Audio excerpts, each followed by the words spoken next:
Praise the Lord. आप सबको जय मसीह की। मैं परमेश्वर का धन्यवादी हूँ। आज का दिन दिखाने के लिए एक और दिन परमेश्वर ने हम सबके जीवन में जोड़ दिया। हम परमेश्वर को कोटि कोटि धन्यवाद दें। एक नया संदेश लेकर मैं पास्टर राज मसीह आपके सम्मुख उपस्थित हूँ और आप देख रहे हैं मेरा यूट्यूब चैनल जिसका नाम है ब्रदर राज मसीह। यदि अभी तक आपने मेरे इस चैनल को सब्सक्राइब नहीं किया तो अभी सब्सक्राइब कर लीजिए और बेल आइकन को ज़रूर दबाइए, क्योंकि मैं प्रतिदिन एक वीडियो डालता हूं, उसका नोटिफिकेशन आपके पास पहुंचेगा। नया वीडियो, नई जानकारी आपके पास प्रतिदिन पहुंचती रहेगी। इसलिए अभी और इसी वक्त इस चैनल को सब्सक्राइब करें। Praise the Lord. आज का जो संदेश है वो 5 बातें हैं ऐसी, जो 5 काम ऐसे जो हमें ज़रूर करने चाहिए।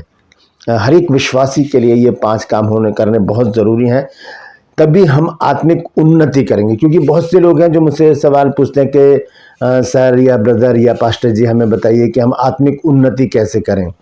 तो आत्मिक उन्नति के लिए आज मैं 5 बातें आपको बताने जा रहा हूं। इन 5 बातों को आप नोट कर लीजिएगा। मैं यहाँ पर लिखता भी जाऊँगा और आप ध्यान दीजिए। ये बहुत महत्वपूर्ण बात है हर एक विश्वासी के लिए। अगर आप नए हैं प्रभु में तब भी, और आप अगर बॉर्न क्रिश्चियन है तब भी, ये 5 बातें हम सभी के लिए विशेष हैं। तो कौन सी हैं वो 5 बातें? जो आखिरी बात है वो तो बहुत बहुत ज़्यादा महत्वपूर्ण है, उस पर ध्यान दीजिएगा। क्योंकि अगर वो बात हमारे जीवन में नहीं है तो हम आत्मिक उन्नति नहीं कर सकते। तो आत्मिक उन्नति की ज़रूरत तो हर एक विश्वासी को है। तो ये 5 बातें हम ज़रूर देखें। तो बने रहें मेरे साथ, पूरा संदेश सुने और इसे शेयर करिए ताकि और भी लोग इन बातों को जान सके। Praise the Lord. रूपस में आज का सवाल है, आपको बताना है कि दासत्व का घर किसे कहा गया है। दासत्व का घर किसे कहा गया है? जानते हैं तो कमेंट्स में लिख दीजिए, नहीं तो डिस्क्रिप्शन में आपको इस सवाल का जवाब मिल जाएगा। Praise the Lord. आइए एक छोटी सी प्रार्थना करते हैं, फिर उसके बाद आज के वचन में चलेंगे। प्रभु जी, मैं धन्यवाद देता हूँ आज की सुबह दिखाने के लिए और विनती करता हूँ प्रभु आज के वचन को भी शेयर करने मेरी मदद सहायता कर। मेरे होठों को, मेरे दिल दिमाग को छूकर ब्लेस कर। मेरी आत्मा, मेरा शरीर तेरे ही कब्जे में रहे, ताकि बोलने वाला मनुष्य नहीं बल्कि तेरा आत्मा हो। जितने भी लोग इस वचन को देख रहे हैं, सुन रहे हैं, उन सब पर मैं तेरी आशीष बोलता हूँ। हर एक को आशीषित कर। हर एक की रोग, बीमारी, चिंता, परेशानी, दुख, तकलीफें, लड़ाई झगड़े, मनमुटाव, बांझपन, कर्जा, नशा, बेरोजगारी, कमी घटिया, बुरी बीमारी, तलाक की समस्याएं हर एक के घर से दूर कर दे प्रभु जी। जिन्होंने भी प्रभु जी प्रेयर रिक्वेस्ट भेजे हैं, हम उनके लिए रेगुलर प्रार्थना कर रहे हैं प्रभु जी। एक बार फिर प्रेयर करता हूँ प्रभु के सबकी दुख, बीमारी, चिंता, परेशानियों को दूर कर। यीशु नासरी के नाम से मांगते हैं, आमीन। Praise the Lord. तो आइए आज के संदेश को हम शुरू करेंगे। संदेश है, ये 5 काम क्यों ज़रूरी हैं। ये 5 काम क्यों ज़रूरी हैं। ये बहुत महत्वपूर्ण संदेश है आत्मिक उन्नति के लिए। अगर आप चाहते हैं आत्मिक उन्नति तो पूरा संदेश सुनें और इसे अपने अजीज़ों को, अपने दोस्तों को ज़रूर भेजें, क्योंकि ये हमारी आत्मिक उन्नति का एक बहुत बड़ा कारण बनने जा रहा है आज का संदेश। तो आइए हम शुरू करते हैं। उत्पत्ति की पुस्तक देखेंगे 17 अध्याय और उसका हम देखेंगे पहला पद। यहाँ पर अब्राहम से परमेश्वर का वचन क्या कहता है। परमेश्वर खुद बात कर रहे हैं यहाँ पर। वो कहते हैं कि जब अब्राहम 99 वर्ष का हो गया तब यहोवा ने उसको दर्शन देकर कहा, मैं सर्वशक्तिमान ईश्वर हूँ, मेरी उपस्थिति में चल और सिद्ध होता जा। यहाँ पर परमेश्वर ने अब्राहम से कहा, जब अब्राहम 99 वर्ष का हो गया तब परमेश्वर ने क्या कहा अब्राहम से कि मेरी उपस्थिति में चल और सिद्ध होता जा। सिद्ध होता जा का मतलब होता है आत्मिक उन्नति, स्पिरिचुअल ग्रोथ के लिए परमेश्वर यहाँ पर अब्राहम से बातचीत कर रहे हैं कि मेरी उपस्थिति में चल और सिद्ध होता जा। देखिए, सिद्ध होना या आत्मिक उन्नति पाना अचानक से नहीं होगा कि एकदम से एक दिन में हो गया चलो अब हम आत्मिक हो गए। नहीं, ऐसा नहीं होता है। धीरे धीरे धीरे धीरे, स्टेप बाय स्टेप, दिन बाय दिन हम आगे प्रभु में बढ़ते चले जाते हैं और एक दिन हम परिपक्व हो जाते हैं। तो यहाँ पर परमेश्वर की वाणी है अब्राहम से और आज हम सबसे भी कि मेरी उपस्थिति में चल और सिद्ध होता जा। सिद्ध होता जा यानी कि सिद्ध हो जा, ऐसे नहीं कहा परमेश्वर ने, यूं कहा सिद्ध होता जा। धीरे धीरे आगे बढ़ता जा ताकि तू सिद्ध हो जाए। मेरी उपस्थिति में चलेगा तभी तू सिद्ध होगा। तो हम परमेश्वर की उपस्थिति में जब चलते तो हम सिद्धता की ओर आगे बढ़ते चले जाते। लिखा है परमेश्वर ने कहा कि मेरी उपस्थिति में चल और सिद्ध होता जा। किससे कहा? अब्राहम से, है ना। परमेश्वर आज ये मुझसे भी कहता है, आपसे भी कहता है। अगर अब्राहम की जगह आप अपना नाम लगाएंगे तब भी ऐसा लगेगा जैसे आपसे बात कर रहा है परमेश्वर। तो मैं ये कह सकता हूँ कि परमेश्वर ने कहा हे राज मसीह मेरी उपस्थिति में चल और सिद्ध होता जा। तो हमें करना क्या है? उपस्थिति में बने रहना है, परमेश्वर की उपस्थिति में बने रहना है। मैं जानता हूं कि शैतान बहुत चालाकी से काम करेगा, परमेश्वर की उपस्थिति से हमें खींचने की कोशिश करेगा, क्योंकि उसके पास बहुत सारे प्रलोभन हैं और वो फंसा देता है अपने प्रलोभन में। एक एडवर्टाइजमेंट डिपार्टमेंट है उसके पास, वो एडवर्टाइजमेंट दिखाता है और हम उसके जाल में फंस जाते हैं। तो उससे बचने के लिए हमें बहुत ज़रूरी है परमेश्वर की उपस्थिति में चलने की। तो 5 बातें मैं आपको बताने जा रहा हूं परमेश्वर की उपस्थिति कहां कहां होती है। आइए हम देखेंगे मत्ती रचित सुसमाचार उसका 18 अध्याय उसका 19 और 20 पद। देखिए वहां पर प्रभु यीशु मसीह की उपस्थिति हमें दिखाई देती है। यीशु मसीह ने खुद कहा है वहां पर, वो कहते हैं कि 19 और 20 पद पढ़ रहा हूं। फिर मैं तुमसे कहता हूं कि यदि तुम में से 2 जन पृथ्वी पर किसी एक बात के लिए जिसे वो मांगे एक मन के हो तो मेरे पिता की ओर से वो से जो स्वर्ग में है उसके लिए हो जाएगी। ठीक है, अब 20 पद में देखिए यीशु मसीह क्या कहते हैं। कहते हैं क्योंकि जहां 2 या 3 मेरे नाम पर इकट्ठे होते हैं वहां मैं उनके बीच में होता हूं। हालेलुया। जहां यीशु मसीह के नाम पर हम इकट्ठे होते हैं वहां पर यीशु मसीह की उपस्थिति होती है और वचन बताता है मेरी उपस्थिति में चल। तो ये 2-4 जन जो इकट्ठे हो रहे हैं, 2 या 3, वो प्रार्थना का विषय बताया गया कि जब प्रार्थना के लिए हम इकट्ठे होते हैं, क्योंकि ऊपर 19 आयत जो मैंने पढ़वाई है इसीलिए पढ़वाई है क्योंकि वहां पर लिखा है मांगना। इसका मतलब प्रार्थना करना कि पृथ्वी पर 2 जन यदि एक बात को मानेंगे एक मन होकर तो वो मेरे स्वर्गीय पिता की ओर से हो जाएगी। तो यहाँ पर यीशु मसीह अगर कह रहे हैं कि मेरे नाम पर 2 या 3 जन इकट्ठे होते हैं मैं उनके बीच में उपस्थित होता हूँ। तो ये परमेश्वर की उपस्थिति है। जब हम प्रार्थना करते हैं तो परमेश्वर की उपस्थिति होती है और हम यहाँ से स्टेप बाय स्टेप आगे अपनी आत्मिक उन्नति करते चले जाते हैं। प्रार्थना हमारे जीवन का बहुत बड़ा एक हिस्सा है। अगर हम प्रार्थना नहीं करते हैं तो हम स्पिरिचुअल ग्रोथ नहीं कर सकते, हम आत्मिक उन्नति नहीं कर सकते, क्योंकि जब हम प्रार्थना करेंगे उसी समय परमेश्वर की उपस्थिति हमारे बीच में, क्योंकि वो हमारी प्रार्थना सुनने के लिए हमारे पास आएगा। पहली बात। दूसरी बात क्या है, हम देखेंगे यूहन्ना 4 अध्याय और उसका 23 पद। यूहन्ना 4 अध्याय उसका 23 पद। John chapter 4 verse 23। अभी हमने पढ़ा था मैथ्यू चैप्टर 18 वर्स 19 एंड 20। अब हम देख रहे हैं जॉन चैप्टर 4 वर्स 23। यहां पर देखिए क्या लिखा है।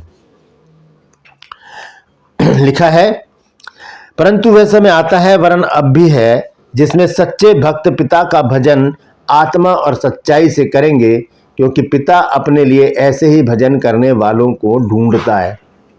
ढूंढने का मतलब कि अगर आप किसी को ढूंढ रहे हैं तो इसका मतलब आप उसके पास जाना चाहते हैं। अगर आप मेरे पास आना चाहते हैं, मेरे घर आना चाहते हैं, तो आपके पास एड्रेस है, आप एड्रेस पूछते पूछते ढूंढते ढूंढते आप मेरे पास ज़रूर आएंगे, क्योंकि आपको मुझसे मिलना है। तो परमेश्वर जब ढूंढता आ रहा है तो इसका मतलब है परमेश्वर की उपस्थिति आपके जीवन में होने वाली है। लेकिन वो कब होगी? जब हम परमेश्वर की आराधना आत्मा और सच्चाई से करेंगे। आत्मा और सच्चाई से करेंगे तो परमेश्वर की आराधना हमें एक और स्टेप आगे बढ़ाती है आत्मिक उन्नति के लिए।